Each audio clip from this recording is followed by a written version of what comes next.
Hey friends, Katie here from Equestrian Movement, and today we are doing part one of our training about pressure release and negative reinforcement do not work when you're trying to create acceptance of contact.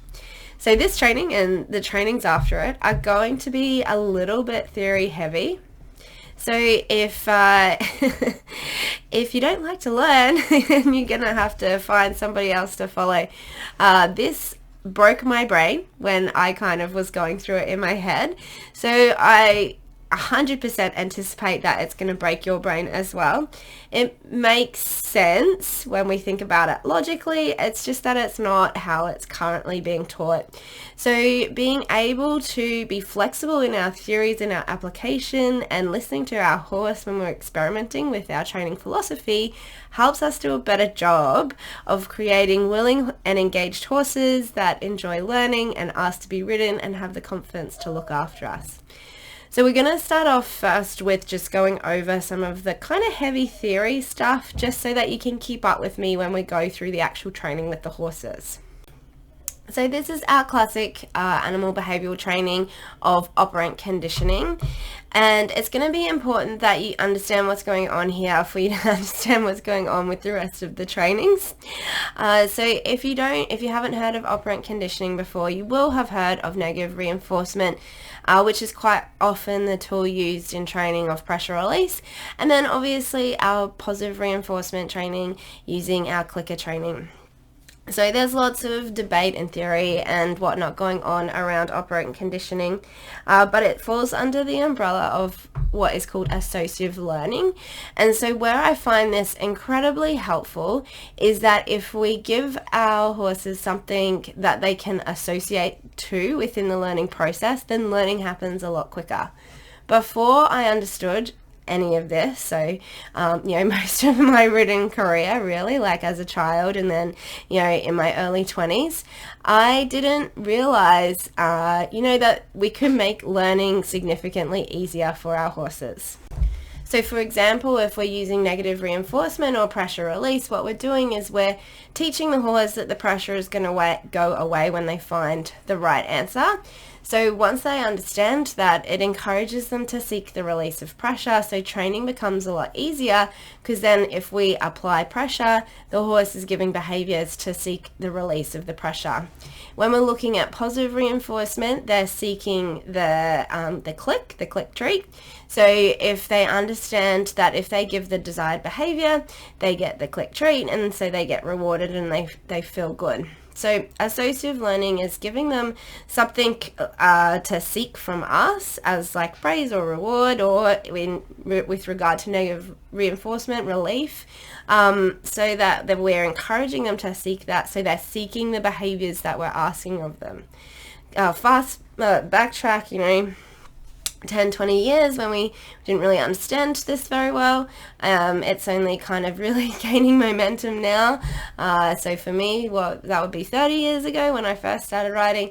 It was really hit and miss with whether your horse is going to respond with the behavior you want or not. So back in my day, anytime we tried to teach our horses something new, it was very difficult, because it was like going through from scratch again. They had nothing to associate it to speed up the process of learning.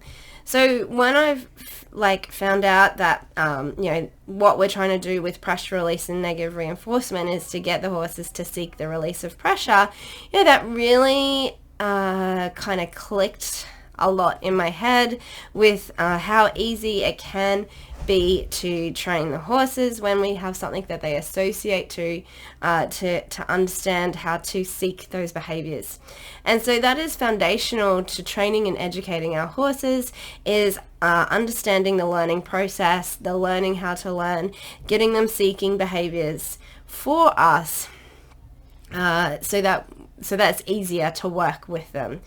Now, the problem when we're looking at negative reinforcement is that we are looking at creating the release of pressure is what is motivating our horse. So we are looking for them to... So the little caveat that we have with regard to negative reinforcement is that the getting the horse to seek the release of pressure, we're getting them to seek relief from pressure. So if you think about how uncomfortable the pressure has to be for us to get our horses to seek relief from it, for it to be encouraging to our horses, this is where kind of negative reinforcement falls down a little bit when we're looking at working with our holistic horse handling program. So instead, what we talk about is how are you going to guide the behavior, how are you going to mark the behavior, and how are you going to motivate them to do it again. So we have our operant conditioning, we have other animal behavioral training skills, we have connection-based liberty that we do as well, where we're guiding through body language and cues. How are you going to guide the behavior? What are you going to use to let the horse know that the behavior that they gave you was correct? And then how are you going to motivate them to do it again? So if we were looking at negative reinforcement, we're using pressure to guide the horse into the behavior. Now, this is one of the reasons why I like pressure release, is because it shows the horse with a lot more clarity the behavior that you want. How are you going to mark the behavior? So if we're looking at pressure release, we're marking the behavior through the release of pressure. So our timing has to be perfect.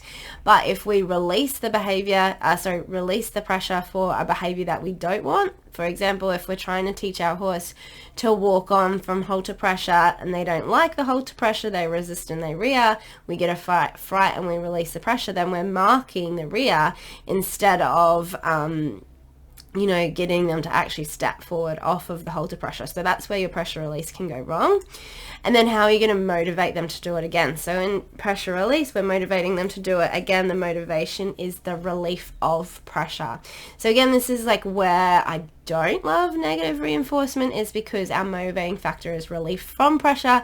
So the pressure has to be particularly annoying or uncomfortable for them to be motivated to do it in the first place. When I teach it to the kids, I do teach them, to be like their little annoying brother, like mom, mom, mom, mom, mom, mom. So, but that's like where we can fall into the trap of nagging as well. So we're going to look into in a sec how we do things a little bit differently. When we're looking at positive reinforcement, what we're looking at is the way that we're guiding into the behavior is without aversives. So we're trying to either capture a behavior that the horse is already giving us, or we're trying to cue them into it through our body language. But depending on our horse's experiences with humans and with learning, just us being around them can be a pressure. So there's really no way that we can create a entirely pressure or stress-free environment. And it's also something that we're not really trying to do, because there is such a thing as healthy stress and healthy pressure and overcoming challenges. That's how we create our positive work ethic, is by having immense sense of satisfaction and task achievement. So we want achievable challenges so that we can get that.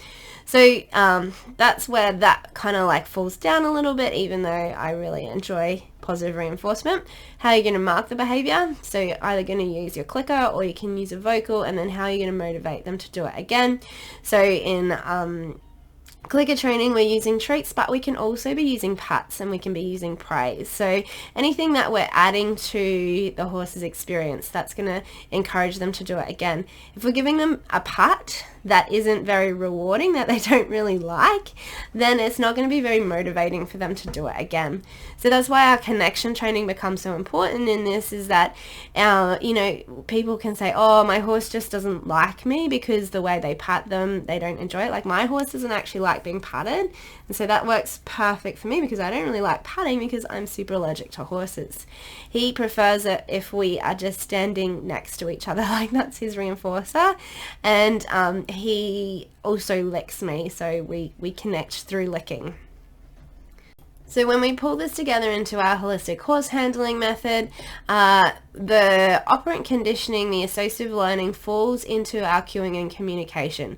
How are we going to guide the behavior? How are we going to mark the behavior? How are we going to motivate them to do it again? Is how we create language with the horse, because our horses don't use words, they use body language. So we're not very good at reading our horse's body language. We're not really good at reading their behavior. So creating our own language with our horses through cueing, showing them our sequence of the associative learning, how we're going to guide, how we're going to mark, how we're going to motivate to do again, makes it really easy once they understand the sequence of consequences there. It makes it a lot easier to train new things. You don't have to start from scratch again. Once they understand that there's a process towards learning a new skill, everything kind of speeds up a little bit with regards to them learning the answer to your cue. So where that can fall apart is in our holistic horse handling sequence of steps that we want to build on top of each other. Is, does your horse feel safe? Does your horse feel safe to relax? Do they feel safe to be vulnerable around you? So we want to get them into the state of rest and digest, and you want to be able to see their relaxation cues, and you want to be able to see their tension building cues for this to kind of come together here. So our horses sometimes, just not seeing us as a threat is sometimes not enough for them to feel safe. They need some leadership as well. Are we going to keep them safe from threat? Are we going to keep them safe from their environment and create experiences that are of benefit to them, that aren't over-facing them, over-stressing them, pushing them out of threshold, or potentially putting them in harm's way? So we'll see horses resist this relaxation if you're needing to work on your compassionate leadership skills. So the questions to ask ourselves if we're working on compassionate leadership skills, and I always am working on compassionate leadership skills, is how comfortable do you feel giving your horse direction? How well does your horse take direction, and is your horse seeking you for direction? For us to confidently be giving our horse direction and our horse to be comfortably taking direction, we need to be doing our cueing and communication so that they understand what the language and the answer is.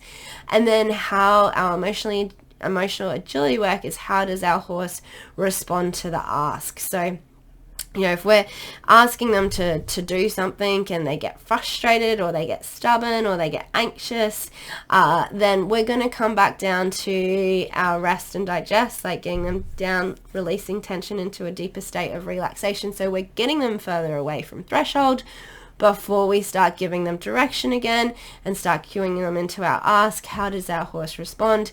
And then we're coming back down and we're getting the release of tension again. So if we just keep spiraling up without checking in with our emotional agility, how is our horse responding to our ask? Our horse gets closer and closer to threshold where they can no longer control their behavior anymore, and we tip them over into the big dangerous behaviors, because a horse that can't control its emotions can't control its behavior.